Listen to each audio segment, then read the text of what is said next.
नमस्कार मंडळी. तर आज मी बनवले आहेत दोन फ्लेवरचे कॉर्न्स. एक आहे चिली फ्लेवर आणि एक आहे आपला तंदुरी कोटेड फ्लेवर. तर तुम्हीही करून बघा रेसिपी. इथे मी दोन मक्याची कणसं घेतलेली आहेत, त्यांना सोडून घेते. मक्याचे कणीस स्वच्छ धुवून घेतलेले आहेत. आपण यांना उकळून घेणार आहोत. पाणी ठेवलेलं आहे गरम व्हायला, त्यात मी मीठ टाकून घेते. मग यांना आपण 10 ते 15 मिनिटं चांगलं उकळून घेणार आहोत. बाउलमध्ये मी हळद ॲड करते, काश्मीरी लाल मिरची पावडर, धना पावडर, लाल तिखा मसाला, चाट मसाला, कसुरी मेथी, चवीनुसार मीठ, अद्रक लसूणची पेस्ट घेते आणि लिंबूचा रस थोडासा पिळून घेते.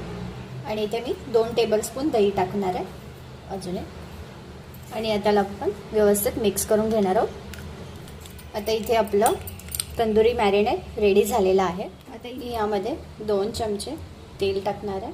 हा दुसरा चमचा अद्रक लसूणची पेस्ट, 1 ते 2 हिरव्या मिरच्या बारीक कापून घेतलेल्या आहेत. 1 टेबलस्पून मी चिली फ्लेक्स घेतले, 1 टेबलस्पून ऑरिगॅनो पावडर, धना आणि जिरा पावडर टाकून घेते मिक्स, चाट मसाला, काश्मीरी लाल मिरची पावडर, मध आहे ही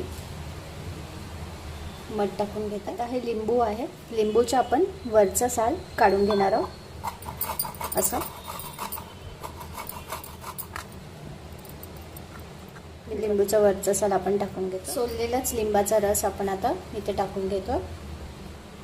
थोडीशी लास्टला कोथिंबीर टाकून घ्यायची, व्यवस्थित मिक्स करायचा. इथे आपला चिली लेमन मॅरिनेट रेडी झालेला आहे. आता इथे आपले मक्याचे कणीस सुद्धा रेडी झालेले आहेत. आता याला आपण काढून घेणार आहोत.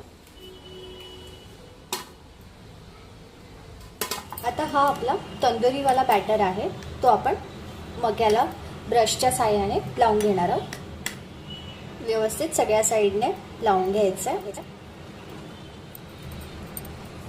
हे बघा, आपण सगळ्या साईडने याला व्यवस्थित आपलं बॅटर लावून घेतलेलं आहे. आपल्या इथे लेमन चिलीचं मॅरिनेट आहे, ते आपण या मक्याला लावून घेणार आहोत ब्रशच्या साहाय्याने. सगळ्या साईडने आपलं लावून झालेलं आहे. घेणार आहोत, भाजणार आहोत.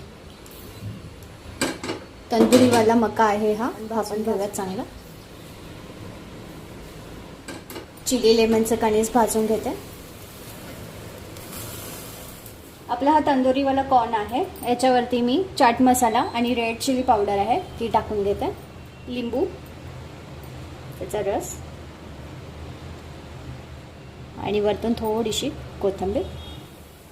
आता हा आपला लेमन चिलीवाला कॉर्न आहे, याच्यावरती मी थोडंसं लिंबू पिळून घेते. ही रेड चिली पावडर आणि थोडा चाट मसाला आहे तो टाकून घेते, कोथिंबीर टाकून घेते. ही रेसिपी तुम्ही नक्की घरी ट्राय करा आणि कशी झाली आहे ते कमेंटमध्ये सांगा. तुम्हाला जर रेसिपी आवडली असेल तर प्लीज माझ्या चॅनलला लाईक, शेअर आणि सबस्क्राईब करायला विसरू नका. थँक्यू.